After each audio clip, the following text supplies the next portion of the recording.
जय हिंद दोस्तों, आप सभी का हमारा इस नवीन क्लास 10th एंड नवीन क्लास 11th एंड 12th दोनों यूट्यूब चैनल में बहुत बहुत स्वागत है। क्योंकि ये जो सीरीज चल रहा है ये नंबर्स का, ये समझिए तो 2-3 और लेक्चर बचा हुआ, उसके बाद समाप्त हो जाएगा। तो आज के इस वीडियो में हम सभी नंबर्स के आगे वाला जो भाग है, आगे वाला जो पार्ट है उसको देखेंगे। तो हम लोग नंबर्स में कहाँ तक पढ़े हुए हैं, जो छूटा हुआ था परिमेय और अपरिमेय उसको मैंने कवर करा दिया।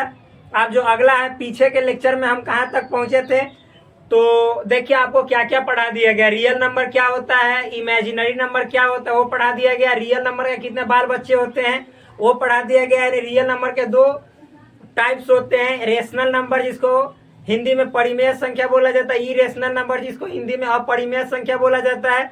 फिर रेशनल नंबर के जितने बाल बच्चे हैं, जो आपको दो बाल बच्चे हैं, कौन कौन, तो एक होता है प्राकृत क्या पूर्णांक संख्या जिसको इंटीग्रल नंबर या इंटीजर्स बोला जाता है। दूसरा होता है फ्रैक्शनल नंबर यानी जिसको भिन्न संख्या बोला जाता है। इतना होने के बाद ये सभी पढ़ा दिया गया है। फिर जो पूर्णांक संख्या है उसके बहुत सारे बाल बच्चे होते हैं। जैसे हमने बताया था, पहला पूर्ण संख्या जिसको होल नंबर कहा जाता है, जिसको W से सूचित किया जाता है। फिर उसके बाद दूसरा जो था वो नेचुरल नंबर प्राकृतिक संख्या जिसको कैपिटल N से सूचित किया जाता है। फिर उसके बाद हमने आपको बताया था इवन नंबर यानी सम संख्या। फिर उसके बाद बताया था विषम संख्या यानी ऑड नंबर। अब उसके बाद हम यहाँ पे शुरू करने वाले हैं अभाज्य संख्या। क्या इसके बाद वाला जो संख्या है फ्रेंड्स वो है अभाज्य संख्या। अभाज्य संख्या जिसको इंग्लिश में बोला जाता है प्राइम नंबर। क्या प्राइम नंबर। तो आप समझिएगा ये जो प्राइम नंबर होता है जिसको हिंदी में अभाज्य संख्या कहा जाता है, इसको समझने से पहले आपको कुछ चीजें समझनी होगी जो आपके सामने यहाँ पे बतलाया जा रहा है। देखिए सबसे पहले समझना होगा गुणनखंड। क्या गुणनखंड। गुणनखंड का मतलब क्या होता है जिसको इंग्लिश में कहा जाता है फैक्टर। दूसरा टॉपिक है गुणज। क्या दोस्त, गुणज जिसको इंग्लिश में कहा जाता है मल्टीपल। तीसरा जो टॉपिक है, एक और टॉपिक जिसको हम सभी जानते हैं सार्वगुणनखंड।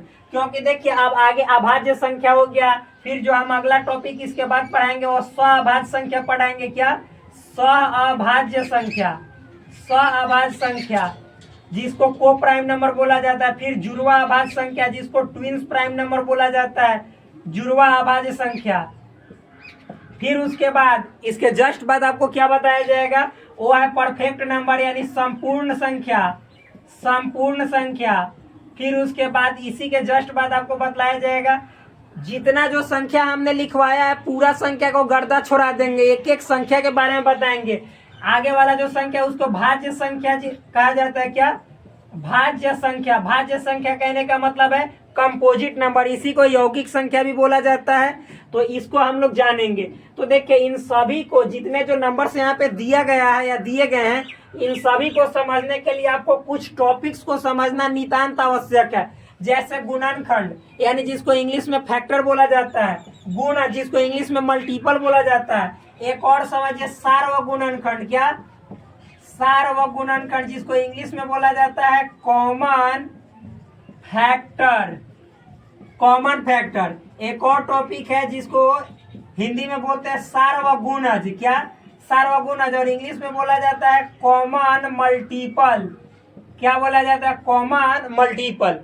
तो देखिए इतना हम टॉपिक अभी के अभी क्लियर करेंगे, उसके बाद ये जितनी जो संख्याएं हैं वो चुटकियों में समझ में आएगा। एकदम गर्दा छुड़ा दीजिएगा, इतना मजा में समझ में आएगा। और पहली बात, आप हमारे चैनल पे नए हो तो चैनल को सब्सक्राइब कीजिए।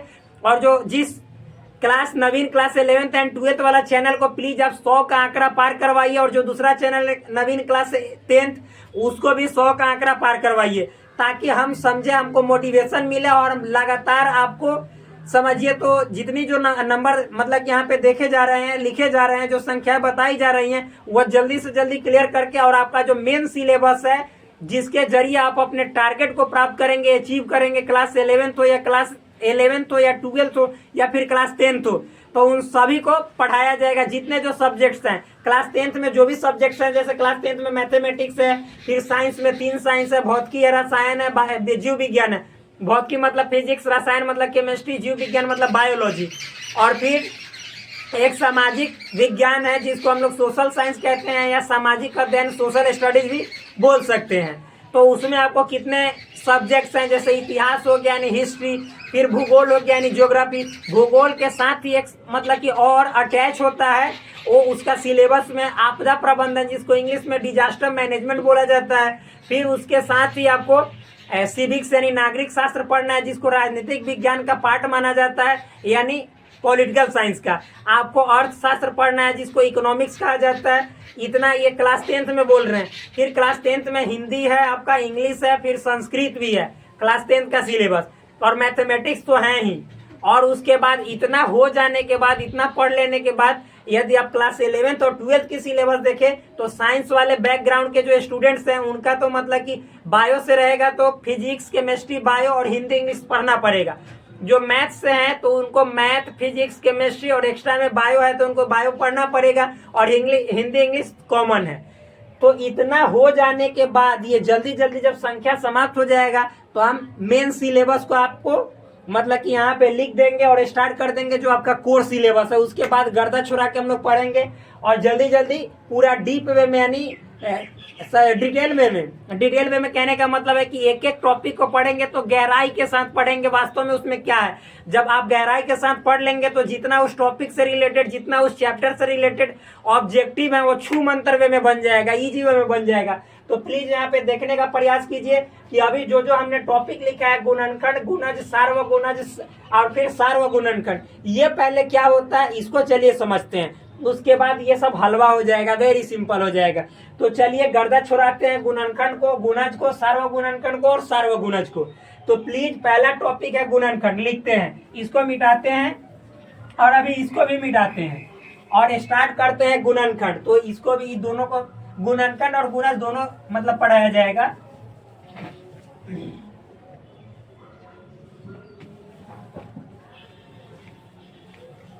यहाँ पे देखिए हम लिख रहे हैं, ठीक। पहला टॉपिक हम यहाँ पे शुरू कर रहे हैं गुणनखंड। और इसी के, जिसको इंग्लिश में कहा जाता है फैक्टर, और इसी के साथ साथ स्टार्ट करेंगे गुणज, जिसको इंग्लिश में कहा जाता है मल्टीपल। देखिएगा बहुत सिंपल है दोनों, गुणनखंड क्या होता है, गुणज क्या होता है। तो आप लोग संख्या के तो बारे में जान गए कि हाँ, मान लीजिए कि हम पूछेंगे 9 क्या है तो संख्या है, 8 क्या है तो संख्या है, 18 क्या है, 15 क्या है संख्या है, यानी 15, 8, 9, 18 दीज ऑल आर नंबर्स, ये सभी संख्या है। चाहे किसी प्रकार की संख्या हो लेकिन संख्या तो है ना, इतना तो जान रहे हैं ना कि संख्या है। तो बस इतना जान गए। अरे भाई मेरे, हमने पूछा 20 क्या है तो 20 एक संख्या है, गणितीय संख्या है। हम पूछेंगे 35 क्या है तो संख्या है। किस प्रकार की संख्या ये थोड़े ही आपसे पूछ रहे हैं, बस संख्या केवल पूछ रहे हैं, इतना जान लो। उसके बाद गर्दा है, आगे देखिए। तो गुणनखंड का मतलब क्या होता है इसको समझे। देखिए शब्द में ही छिपा हुआ है इसका मतलब, गुणन और फिर खंड। खंड मतलब होता है टुकड़ा, छोटा वाला पार्ट, और ये गुणन मतलब होता है गुना। यानी कहने का मतलब है जो गुणनखंड होगा वह किसी भी संख्या का ना छोटा वाला पार्ट होगा, जो मतलब कि वो संख्या है ना, मान लीजिए कि जैसे हम ऐसे ही लिख रहे हैं, एक एग्जांपल 15 है तो गुणनखंड का मतलब, जैसे मान लीजिए हम 3 लेते हैं तो 3 जो है इस 15 का गुणनखंड है कि ना है, तो है। तो गुणनखंड कहने का मतलब 15 का ही 3 जो है एक खंड है जिसमें किसी संख्या से गुना करेंगे तो 15 आ जाएगा। तो किसी संख्या मतलब पूरा संख्या, एग्जैक्ट, यानी बट्टा अट्टा सट्टा का संख्या नहीं। आप कहेंगे कि इसमें तो मान लीजिए कि 15/3 से भी करेंगे तो हो जाएगा ये 15, नहीं, बट्टा सट्टा में नहीं होना चाहिए, पूरा संख्या में। यानी कहने का मतलब है 3 जो एक संख्या है जो इस 15 का खंड है, किसका, कैसा खंड है, गुना वाला खंड है। यानी हमें गुना करेंगे तो 15 आ जाएगा। तो कौची से करेंगे तो 5 से। तो देखिए 5 पूरा संख्या है ना, एग्जैक्ट नंबर, दशमलव बट्टा सट्टा कुछ में नहीं ना है, तो नहीं है। तो कहने का मतलब है कि जो 3 है इस 15 का गुणनखंड सही है। यानी अच्छा, और तो ये 5 में भी तो 3 से गुना करेंगे तो 15 आ जाएगा। और 15 खंड मतलब होता है टुकड़ा, तो टुकड़ा हमेशा बड़का वाला से छोटा होता है। मान लीजिए ये रेखा है, रेखा को खंड खंड में बांट देंगे तो ई वाला जो पार्ट होगा इतना, तो ये पूरा रेखवा का छोटा होगा भाग, बड़ा नहीं होगा। यानी गुणनखंड जो होता है, खंड का मतलब टुकड़ा, यानी किसी संख्या का एक ऐसा टुकड़ा होता है जिस टुकड़ा से है संख्यावा में, जौन संख्या का टुकड़ा है उस संख्याओं में आप भाग देते हैं तब पूरा पूरा भाग लग जाता है, थोड़ा सा भी एने ओने नहीं घसकता है। कहने का मतलब है 20 है और यहाँ पे 2 लिखल है, तो गुण ये 2 जो है 20 का गुणनखंड है कि ना, इसको कैसे मतलब जांचेंगे, पता लगाएंगे। तो ये देखिए गुणनखंड का मतलब होता है 20 का गुणनखंड ई हुआ, खंड मतलब टुकड़ा, तो 20 का छोटा वाला टुकड़ा ई है। लेकिन होगा कि ना होगा ये टुकड़ा 20 का, इसको जांचेंगे कैसे? सिंपल तरीका है, 2 से ना 20 में पूरा पूरा भाग लगाएंगे। अगर जो इस सीधे खड़े भाग लग जाएगा तो तनिक भी दूसरा से सहारा नहीं लेगा, दशमलव दशमलव अट्टा बट्टा सट्टा का, तो कहने का मतलब है कि 2 जो है ना इस 20 का खंड यानी गुना वाला, यानी इसमें 10 से गुना किए तो ये गुणन, आई 2 चूंकि इसका 20 का छोटा टुकड़ा है तो खंड, यानी 2 जो है 20 का गुणनखंड हो गया, यानी फैक्टर हो गया इंग्लिश में कहे तो गुणनखंड क्या है, तो इसको चलिए थोड़ा सा डिफाइन कर देते हैं, उसके बाद और डीप वे में समझाएंगे ताकि और ज्यादा समझ में आएगा और मजा आ जाएगा। दोस्त आओ देखो, यहां पे मिटाते हैं।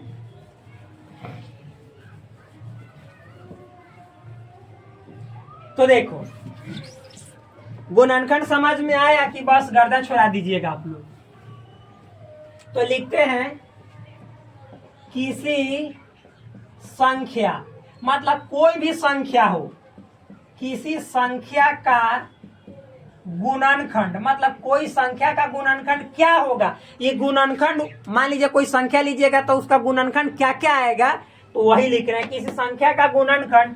हई संख्यावा का, हई संख्यावा मतलब उस संख्या, यानी जिस संख्या का हम गुणनखंड निकाल रहे हैं, यानी किसी संख्या का गुणनखंड उस संख्या का, उस संख्या मतलब हे मेरे देवी देवता, इस संख्या यानी जिस संख्या का गुणनखंड आप निकालने जा रहे हैं। मान लीजिए कि 15 का गुणनखंड निकाल रहे हैं, तो 15 का जो गुणनखंड होगा है 15 का क्या होगा, उस संख्या का पूरा पूरा है, पूरा पूरा विभाजक, विभाजक होता है। विभाजक का मतलब होता है डिवाइजर, मतलब जिससे पूरा पूरा भाग लग जाए। ये पूरा पूरा क्लियर शब्द में लिख देते हैं ना, तो आप लोग अंधे हैं। डिवाइजर यानी जैसे जौन, देखिए ये जो संख्या है ना 15, तो 15 का गुणनखंड उहे होगा, उहे जैसे 15 में पूरा पूरा भाग लग जाए। 15 का गुणनखंड वही वही होगा जिससे 15 में पूरा पूरा दम भाग लग जाए, दशमलव में नहीं, पूरा पूरा में। यानी पूरा पूरा कहने का मतलब एग्जैक्ट तरीका से, यानी कभी भी दशमलव दशमलव की बात होगा ही नहीं। तो ये हुआ, ये क्या हुआ, गुणनखंड, यानी गुणनखंड हुआ। अब एक और बात याद रखिएगा, एक, एक मतलब 1, क्या 1 लिखेंगे, एक सभी संख्याओं का, सभी संख्याओं का गुणनखंड होता है, गुणनखंड होता है। जो एक है ना, एक एक जो संख्या है, अरे भैया एक से दुनिया का कौन ऐसा संख्या है जो नहीं कटेगा, यानी एक से कौन संख्या है जिसमें भाग दोगे तो नहीं लगेगा। सबको एक जो है ना रगेद देता है, सबको खेद देता है, खेदने का मतलब पूरा पूरा काट देता है, भाग उसमें लग जाता है। तो एक हर एक संख्या का यानी सब संख्या का गुणनखंड यानी फैक्टर होता है। कौन होता है, हाई एक होता है। तो पूछिएगा कि एक एक का होगा, तो हाँ भैया एक खुदों का होता है। वही आगे लिखेंगे कि कोई भी संख्या हो, क्या कोई भी संख्या खुद का, खुद मतलब स्वयं, स्वयं मतलब सेल्फ, स्वयं का गुणनखंड होता है, गुणनखंड होता है। अभी गुणनखंड का परिभाषा क्या बताएं कि कोई संख्या का गुणनखंड वही संख्या होगा जिससे उस संख्या यानी हई वाला में भाग देने पर पूरा पूरा कट जाए। मतलब कि 15 है एक संख्या, तो मान लीजिए इसका पूछेंगे गुणनखंड 15 होगा, तो भाई 15 से ही 15 में भाग लगाओ ना। अगर जो पूरा पूरा कट जा रहा है तो हई वाला 15 हई 15 के गुणनखंड होगा, फैक्टर होगा, तो लगेगा कि ना लगेगा, लग जाएगा, पूरा पूरा हुमस के काट देगा। तो जैसे काटेगा तो गुणनखंड अपना में साट लेगा, यानी कहेगा कि अरे तू तो हमारे ही ग्रुप का है, तू किधर जा रहा है, सुन सुन सुन इधर। तो वो बेचारा आ जाएगा दौड़ते हुए किस में, 15 के गुणनखंड में, फैक्टर में। तो आप बताओ कि कोई भी संख्या खुद का गुणनखंड होगा कि नहीं, होगा, क्योंकि गुणनखंड का परिभाषा ही है, क्या है कि भाग लगना चाहिए, यानी पूरी तरह से कटना चाहिए, दशमलव दशमलव में नहीं, पूरा पूरा एग्जैक्ट वे में पूरा। जैसे 15 से 15 को बार में कटेगा, एक बार में, तो एक में बट्टा सट्टा दशमलव दशमलव नहीं ना है, तो ये 15 जो है इस 15 का गुणनखंड यानी फैक्टर है। मजा आ गया होगा इतना समझने के बाद।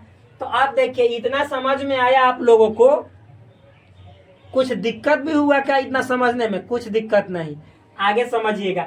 तो आप इतना होने के बाद अब हम एग्जाम्पल देते हैं।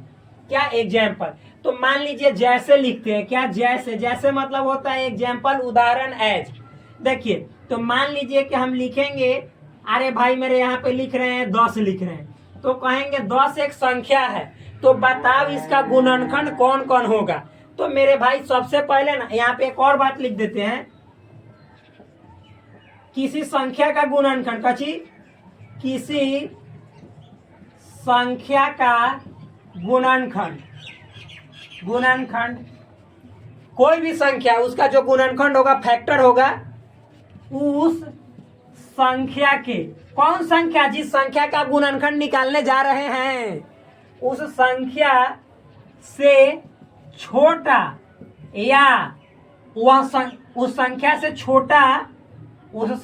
छोटा होगा तथा खुद वह संख्या भी होगा, खुद वह संख्या भी होगा, कभी भी उस संख्या से गुणनखंड का मान 12 नहीं होगा। मतलब समझिए, ये वाला दिखाई दे रहा है कि ना, एक बार चेक कर लेते हैं भाई। अरे गार्दा तरीका से दिखाई दे रहा है, मस्त दिखाई दे रहा है, एकदम लबालब भरा हुआ है बोर्ड, किस अक्षरों से, सेंटेंसों से, वाक्यों से। और इस वाक्य को देखने के बाद आपका दिल हो जाएगा प्रसन्न, क्योंकि आपने सीख लिया है गुणनखंड। तो यहाँ पे हम लोग देखते हैं, क्या आनंद लीजिए गुणनखंड का मेरे दोस्त। किसी संख्या का जो गुणनखंड होता है, गुणनखंड मतलब फैक्टर, मान लीजिए क्या है 15 का गुणनखंड है यार, 15 का, तो इस 15 का जो गुणनखंड होगा हमेशा एकरा से छोटा होगा, चाहे कितनो गुणनखंड हो, एगो, दूगो, 3गो, 4गो, 5गो, 6गो, 7गो, 8गो, 9गो, कितनो गुणनखंड हो, अभी निकालेंगे तो बताएंगे। हमेशा क्या होगा, उस संख्या से यानी 15 से छोटा होगा तथा 15 के बराबर खुद यह संख्या भी होगा। कभी भी ना एक बात याद रखना है कि 15 से 12 नहीं होगा, यानी उस संख्या से गुणनखंड का मान 12 नहीं होगा, यानी 15 से कहियो गुणनखंड का मान 12 नहीं। यानी आप कहेंगे कि 30 15 का गुणनखंड है, बात पागल, 30 से 15 कहियो कटेगा पूरा संख्या में, नहीं कटेगा। तो 30 गुणनखंड नहीं होगा 15 का, बल्कि 15 गुणनखंड हो जाएगा 30 का। समझ में आया ना। तो अरे सिंपल है यार, जब एग्जाम्पल बताऊंगा तो ढा दोगे किसको, पूरा गुणनखंड को खंड खंड कर दोगे, टुकड़ा टुकड़ा कर दोगे। कैसे, तो एग्जाम्पल देखो, समझो, बस गर्दा छोड़ाओ। यहाँ पे देखिए समझाते हैं एग्जाम्पल। और मेरे दोस्त वीडियो को पूरा देखना, वीडियो को देखने के बाद समझ में आए तो लाइक करना और अपने दोस्तों के बीच शेयर करना, ताकि वो भी इससे एडवांटेज यानी फायदा उठा सके और अपने मैथमेटिक्स में बेसिक कॉन्सेप्ट को मजबूत करके इतना आगे तक पहुंच सके, जिससे मैथमेटिक्स में कोई भी हाथ मिलाना चाहे उससे हाथ को इस तरह से मिलाए जैसे आप सेल्फ कॉन्फिडेंस में हो, कोई प्रॉब्लम वाली बात नहीं है। तो यहाँ पे देखो, जैसे मतलब उदाहरण, मान लो कि आप 12 का गुणनखंड निकालने वाले हो, 12 के सभी गुणनखंड निकालने वाले हो। गुणनखंड, अरे गुणनखंड नहीं लिखा है, एगो और ही ना छूट गया, गुणनखंड यानी फैक्टर। कोई पूछेगा कि 12 के जितना फैक्टर है सब निकालो, तो फैक्टर का मतलब क्या होता है, पूरा पूरा जैसे 12 में भाग लग जाए, यानी 12 को पूरा पूरा काट दे, साट दे नहीं काट दे। तो जैसे सबसे पहले तो बताइए 12 के गुणनखंड में, इस 12 के गुणनखंड में हम क्या बोले, एक हर एक संख्या का गुणनखंड होगा। तो एक तो बेचारा दम फिक्स है, ये मालूम है, ये हर जगह कॉमन है, दुल्हों के भाई कनियों के भाई दोनों और यहाँ करेगा, यानी हर एक के लिए फिक्स है, इसमें कोई गड़बड़ी वाली बात नहीं है। एक सब जगह रहेगा, चाहे कोई भी संख्या वहाँ एक बैठा रहेगा।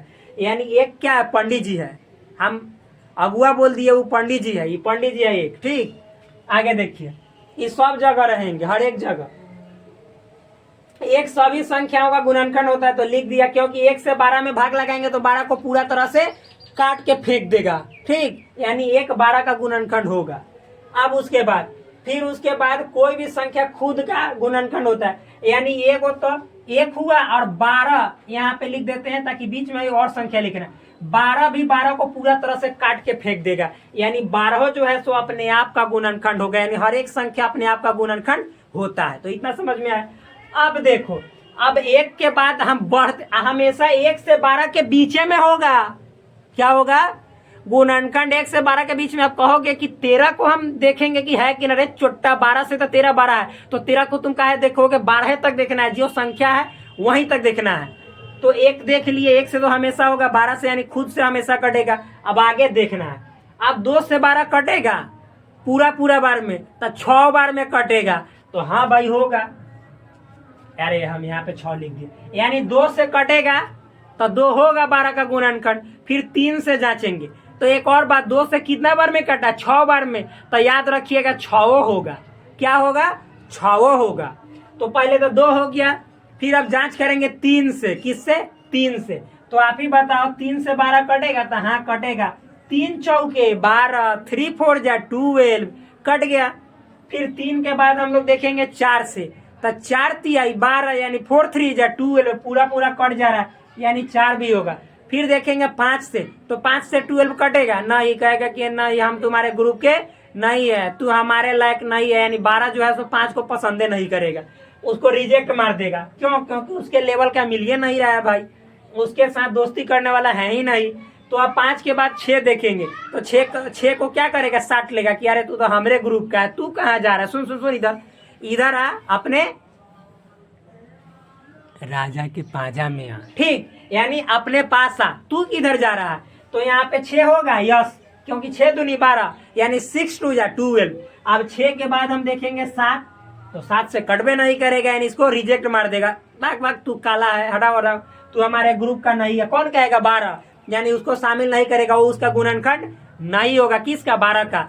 7 के बाद 8 भी नहीं काटेगा पूरा पूरा। 8 के बाद 9 से भी नहीं कटेगा। 9 के बाद 10 से भी नहीं कटेगा। 10 के बाद 11 से भी नहीं कटेगा।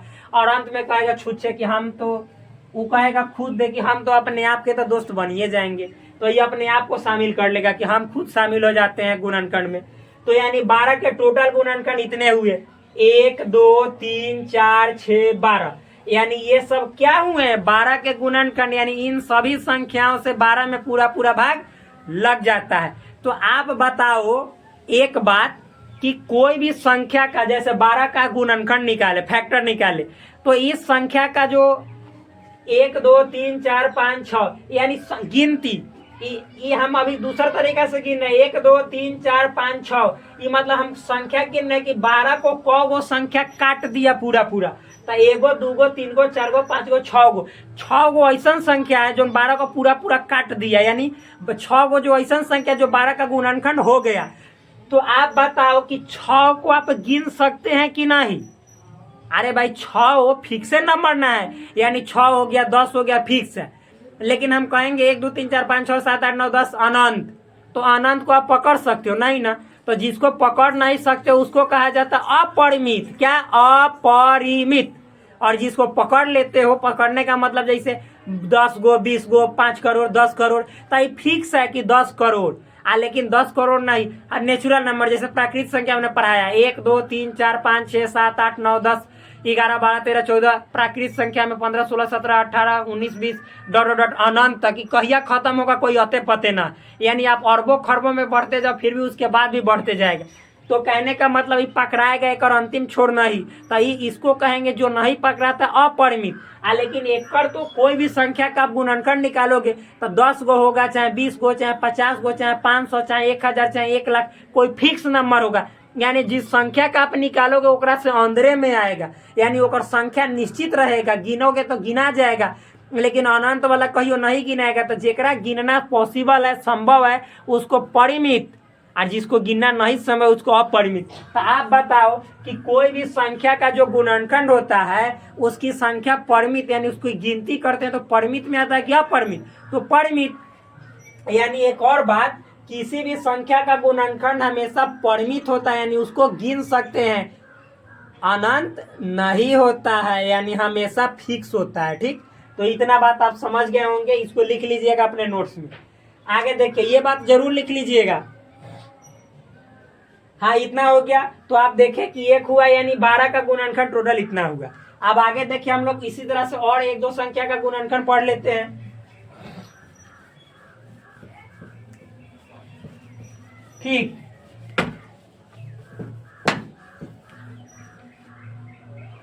अब मान लीजिए आपसे कोई पूछेगा कि 8 का गुणनखंड, तो 8 का आप ही बताओ क्या होगा।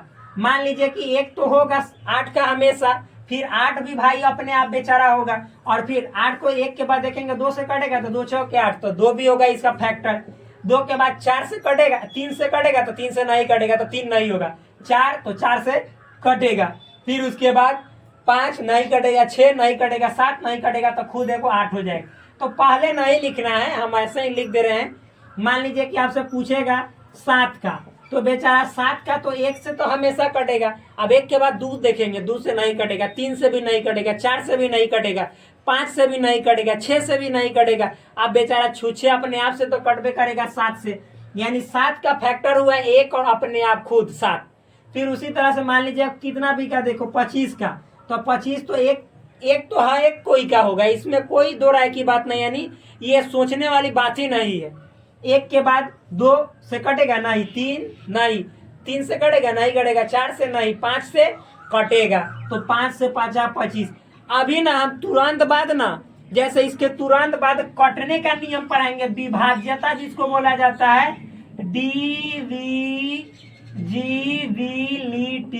यानी विभाज्यता के नियम पढ़ाएंगे। नियम मतलब होता है रूल, यानी किसी भी संख्या को काटना है तो देख के बता दोगे कि कौन कौन संख्या से कटेगा, यानी कौन कौन संख्या विभाज्यता में सटेगा। जिस संख्या से कट जाएगा तो वही हम कहेंगे कि ये जो संख्या इस संख्या का भी पूरा तरह से विभाजित करने वाला है, यानी विभाज्य संख्या है। तो ये भी बताएंगे विभाज्यता के नियम में। तो 1 मतलब 25 1 से कटेगा, 5 से कटेगा, फिर उसके बाद आप ही बताओ 6 7 8 9 10 कुछों से नहीं कटेगा, 11 12 13 14 15 नहीं कटेगा, 16 17 18 19 20 21 22 23 24 नहीं कटेगा। अब खुद बेचारा 25 अपने आप से कटेगा, यानी 25 के गुणनखंड कितने हुए, 1 5 और 25। आप ही बताओ कि 1 5 और 25, इसके देखो बार, ये जरूरी नहीं है कि 25 है 8 से बड़का है तो एक ढेर गुणनखंड होगा, कतई पॉसिबल नहीं है, ऐसा मूर्खता वाली बात है। यानी हमने बोला है कि 25 का गुणनखंड हमेशा ना गिन सकते 1 2 3, यानी फिक्स होता है। ये नहीं कि 8 से ही 25 ज्यादा है तो एक गुणनखंड के भी संख्या ज्यादा होगा, ऐसा मूर्खता वाली बात है। 8 का देखो 1 2 3 4 हो गया है और 25 का 3 रह गया, तो ये जरूरी नहीं है कि संख्या बड़ा होगा तो अगर गुणनखंड के संख्या भी ढेर होगा, गलत।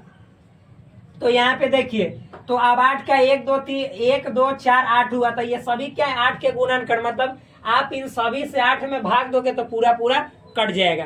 तो आज भर के लिए इतना ही, फिर मिलते हैं नेक्स्ट वीडियो में। गुणनखंड के बाद गुणज के साथ मल्टीपल के साथ एक एक चीज को करेंगे पर्दाफाश, क्योंकि हमने कर लिया है पूरी संख्याओं का अभ्यास। तो please do subscribe this channel, like this video and also share with your friends. That's all, फिर मिलते हैं नेक्स्ट वीडियो में।